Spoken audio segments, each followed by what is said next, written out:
So let's talk about the monitoring and controlling process group. In the monitoring and controlling process group, as the word monitoring implies, this is where we monitor the project. We monitor project activities to make sure they're being done correctly, and if we find out that they're not being done correctly, then we control. That's why it's called the monitoring and controlling process group, because you monitor the project work and you control the project work and all the other components that need to be controlled. Scope needs to be controlled, otherwise you'll have a project going out of scope. You'll have people doing what they like on the project and adding things that are not required. So you need to control scope. You also need to control the schedule, otherwise people will end up marching to their own beat, doing things when they want to do it and not when it was scheduled. So you need to control the schedule. Talking about cost, you need to control costs, because at the end of the day, if you don't control costs, you find people spending money anyhow on whatever they like and trying to get you to sign off on it.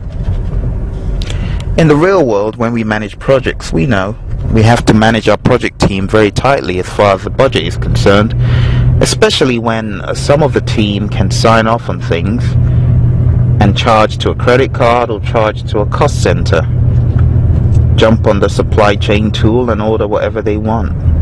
So you need to make sure that you monitor and control all these different components. Talking about risks, you need to monitor and control those risks to make sure that they don't get out of hand. Just because you've identified a risk doesn't mean that's all you need to do with them. You need to monitor and control them. You need to take action where necessary. So all this is very important. If you find out that a risk is about to happen, well, you need to blow the whistle. Or you need to assign risk response owners to respond to those risks. Talking about project procurement management, you also need to administer procurements. That's a process in the monitoring and controlling process group. And this is where you actually ensure that the contract is being carried out the way the vendor specified in the contract. If at the end of the day the contract isn't being carried out correctly, then you need to take action and make sure that the contract gets back on track. Those are some of the things that you do in the monitoring and controlling process group. Now I might have skipped a few, for example, quality. But quality is very important, quality control, because this is where you ensure that the final deliverable that you produce actually conforms to the quality standards.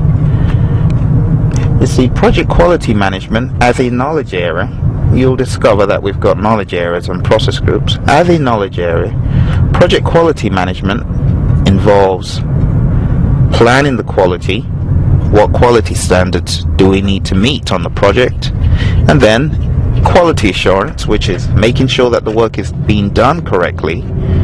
This is even before the final product is produced. That's quality assurance. And then you've got quality control. And quality control, what you're doing is ensuring that the final deliverable that has been produced is fit for use and conforms to requirements.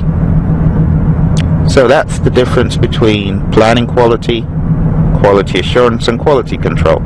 And we'll be talking about that a little bit more when we go deeper into the different knowledge areas. But for now, we're just trying to get a high-level idea of what happens in the 5 process groups of project management.